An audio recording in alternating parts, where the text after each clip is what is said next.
And Europe has to step up and provide, because we have a great ally now. Ukraine is fighting on our behalf. We don't need to send our soldiers to the front lines to tackle the threat. Ukrainians are doing that themselves. They're also increasing their industrial capacity, building as many drones as any other country wouldn't be able to. So we have to look at the future of European security, where Ukraine is going to play an essential role. So what I'm going to be looking at is the atmosphere.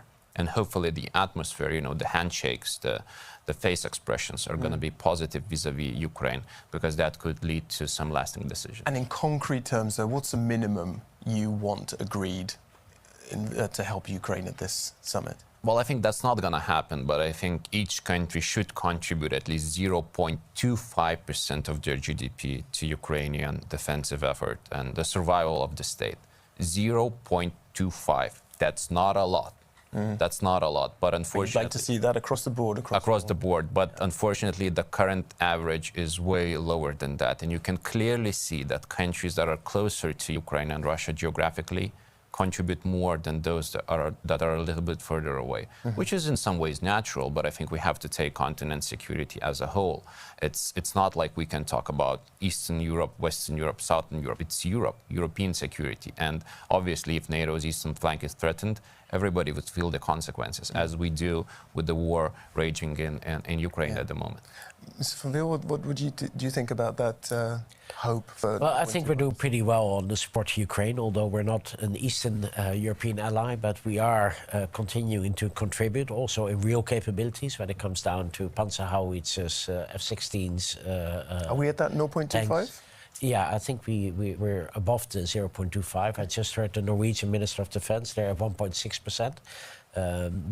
They're bordering Russia, but they haven't been in a security mindset as we've seen. So I think there are bright spots. I do agree that Ukraine is fighting our fight and that we need to help them in that fight. Yeah, hopefully something will come out. I'm happy that President Zelenskyy is already here in The Hague. He arrived late last night. He will be addressing Parliament here. He will be attending the dinner tonight at the palace close by. But he's not on the programme at the summit. No, but that's not too strange. If there's only one session, then it's not strange to have a session that's allies only. I mean, normally you have multiple formats, and then you have one with Ukraine and Georgia, as we had in the past. That's the one that President Trump disrupted in 2017. Or you have one with the Indo-Pacific partners, one with the EU. Now there's only one session, and then it's not unreasonable to have a session only with the members of the club. Okay. Rachel, your thoughts on what else should be discussed at this summit? Well, I understand that there's probably frustration both on behalf of Zelenskyy and Europeans that he's not wrapped into the discussions in a more official kind of way. But I actually think that's a good thing for him, because I don't see a scenario where having Zelenskyy sitting at a table next to Trump, or with Trump at the table, goes well. I just don't see it. I think Ukraine's future depends on how Europe decides to step up to the plate.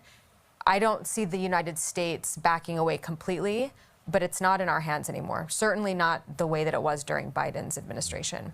And this is why I think I was partially so frustrated by the outcomes of the summit last year, because in the communique, I think it was in the communique, it certainly was talked about a lot, that Ukraine's bridge to NATO was short and well lit. I don't think that's true. It's long and it's dark. And so that future is dependent upon what Europe decides to do now.